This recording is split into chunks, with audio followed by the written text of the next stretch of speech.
Let us consider the case of young Jenny. Young Jenny has not been to the library since 6th grade and has never checked out a book. Poor young Jenny. She can't be blamed for her ignorance of the glorious wonders open to her through the campus library. Let's take a moment to inform her. Here's the front desk, where young Jenny can check out books, even books she has ordered to be delivered from other academic libraries. This is also where she can check out movies, laptops, fancy calculators, and more. But the highlight of the library's front desk is really its human element. Here at the campus library, she won't find mean old ladies with mustaches. We won't ask poor young Jenny where she developed this strange idea.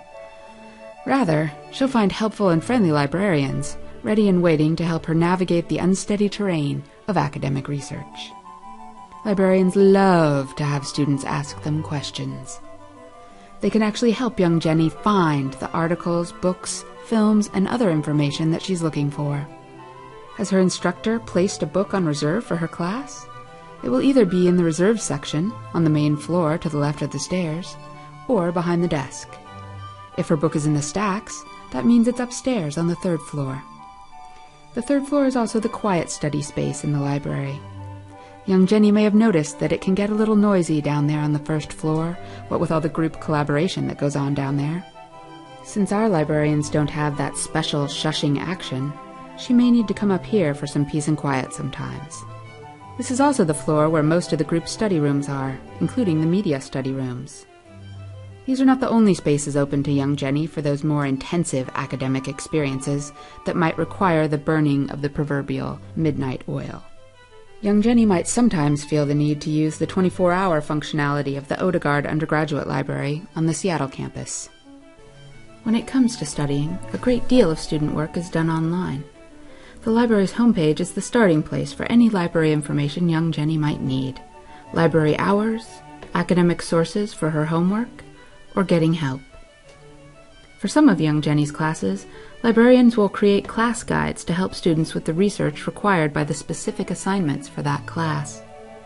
Or she can try this Research Guides by Subject link. These guides are designed to help students like young Jenny figure out the best starting places for research in various disciplines. It also includes guides to information that all students need, like how to evaluate sources, how to cite using different citation styles, and more. Back on the homepage, UW WorldCat searches not just our library with about 100,000 physical items, not just the 18 UW libraries with about 7 million items, but it also searches the academic libraries of Washington and Oregon, called Summit, for a total of 30 million items. And that's just the physical things, like books and DVDs. We won't go into the millions of articles young Jenny can get through the UW libraries, lest we overwhelm her. But we will note that the UW NetID is required in order to gain access to such full-text articles. There's a little red box in the upper right-hand corner of most library web pages for just this purpose.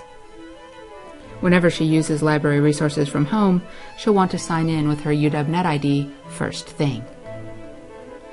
Of course, the most important part of our informing young Jenny with this helpful instructional video is to reinforce the idea that whenever she encounters difficulties, questions, confusion, or any of the anxieties attendant to academic life in today's complex information environment, she can ask a librarian for help, in many different ways, at any hour of the day or night. Having thus empowered young Jenny, we can rest assured that she will march forward into her own first year of college, equipped with new understanding of the library's role in her academic success.